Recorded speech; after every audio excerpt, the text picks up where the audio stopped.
Gràcies, senyor alcalde. He de dir que aquesta és una moció que ens fa especial il·lusió presentar-la. A diferència del que pugui semblar, que és una proposta molt concreta, per nosaltres és una proposta de profund calat, una proposta estratègica en el temps, una proposta que vol mirar al futur, però que parteix de l'actual situació, una situació de crisi econòmica i de crisi ecològica importantíssima al conjunt del món. Com he dit, fem propostes concretes, però que busquen alternatives econòmiques, alternatives socials a l'actual situació de crisi, com he dit. Parlem de calderes de biomassa en primer lloc. Per què? Ara m'he notat uns quants motius pels quals considerem que és important que des de l'administració pública s'opti per aquesta tecnologia que creiem que és del tot positiva. Miri, en primer lloc, per la salut. Escalfar-nos amb fusta significa no escalfar-nos amb energies que contenen materials pesants i, per tant, no tenen els riscos que tenen les energies que habitualment estem utilitzant, com el gas o el petroli. En segon lloc, creiem que és interessant per un estalvi econòmic. Per cada quilocaloria produïda s'estalvia un 60% en respecte del gas. També és una tecnologia interessant perquè implica generar una indústria pròpia i això implica generar llocs de treball. Entenc que en una situació en què un dels principals problemes és la manca de llocs de treball, l'atur que cada dia creix, apostar per tecnologia, per indústria pròpia en el terreny i propera a les nostres necessitats, entenc que aquest és el camí, aquesta economia de proximitat, que ha de poder generar que gent que ara no té cap opció tingui llocs on anar a parar a treballar. En quart lloc, creiem que és interessant perquè implica gestionar els nostres boscos. I per què és important gestionar els boscos? Per tenir-los nets, evitar incendis i evitar una cosa també d'un calat més humà, evitar el risc que any rere any els estius corren els nostres bombers apagant els focs que d'una forma, jo crec que abusiva, cremen en el nostre país, fruit que tenim uns boscos mal cuidats. També hem de considerar que utilitzar calderes amb biomassa, potser no ho he explicat, però la biomassa és aquesta matèria prima que tenen els boscos, aquesta fusta de tots els nostres boscos. Doncs el fet de tenir una matèria prima que la tenim al costat, desentendre's, desaprofitar-la, doncs estem renunciant a un actiu econòmic i energètic importantíssim. Si féssim una foto del país ens adonaríem que el bosc és majoritari, tenim extenses àrees boscoses i a més les tenim al costat de casa. Mataró mateix té una extensa àrea forestal que la tenim a l'abast i que no ens n'adonem, però que ens pot abastir energèticament i amb molts altres usos. També crec que aquesta proposta és important per una qüestió d'autosuficiència energètica.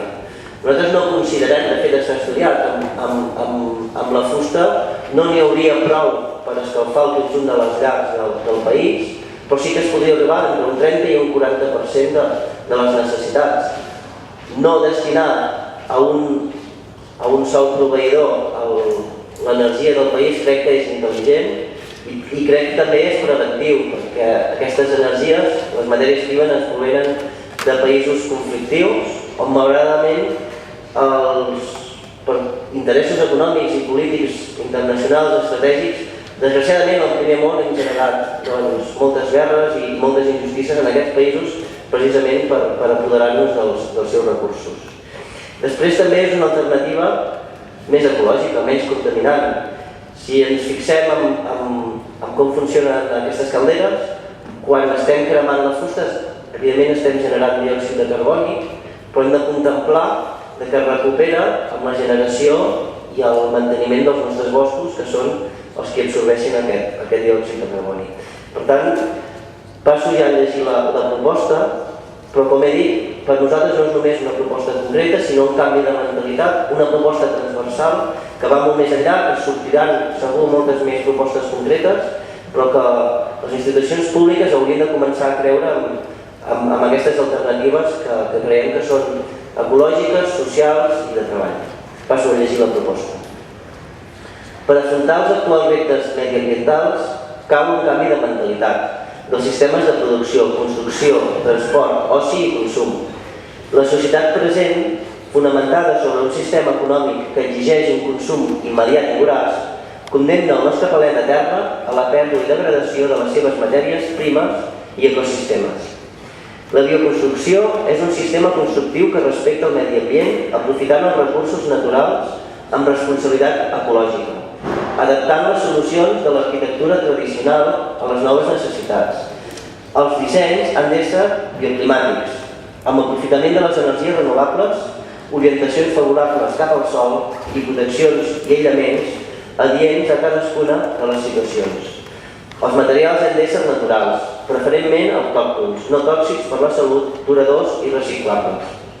Amb tots aquests elements disposats i projectats per arquitectes experts en bioconstrucció, els habitatges respiren, ofereixen un ambient saludable i confortable i aconsegueixen una eficiència energètica total.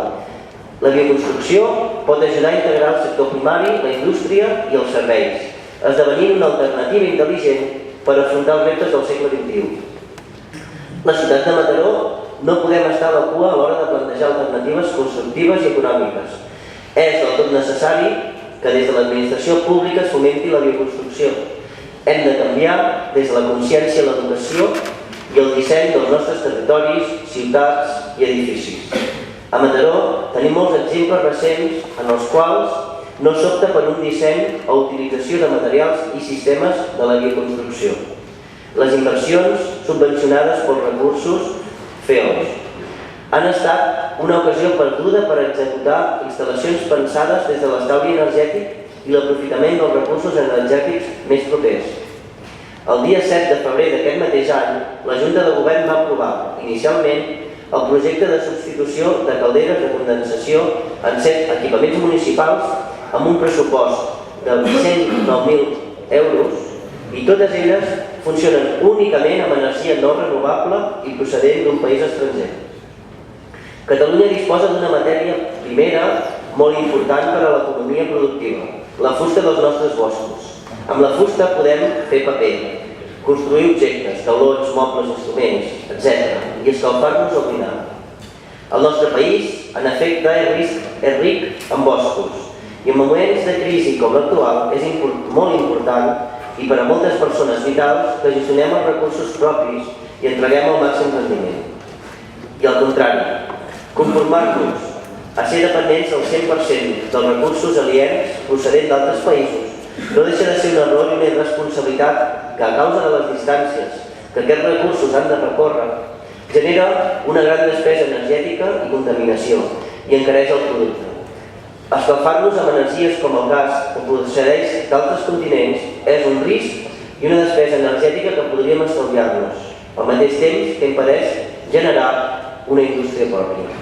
La instal·lació de calderes de biomassa, en canvi, permetria fer rendible el manteniment i la gestió dels boscos del nostre entorn i la seva neteja, amb la consegüent disminució dels incendis forestals i dels riscos a què s'exposen els bombers, i crearien llocs de treball. D'aquesta manera, també, l'energia que consumirien seria renovable, més neta i més econòmica. És per tot això que la candidatura d'Unitat Popular CUP proposem al ple que l'Ajuntament instal·li calderes de biomassa en llocs públics. En totes les instal·lacions públiques s'estudiaran i aplicaran criteris de bioconstrucció. Les calderes de nova construcció en edificis públics funcionaran amb energies provinents de matèries primes del nostre entorn, com és la biomassa.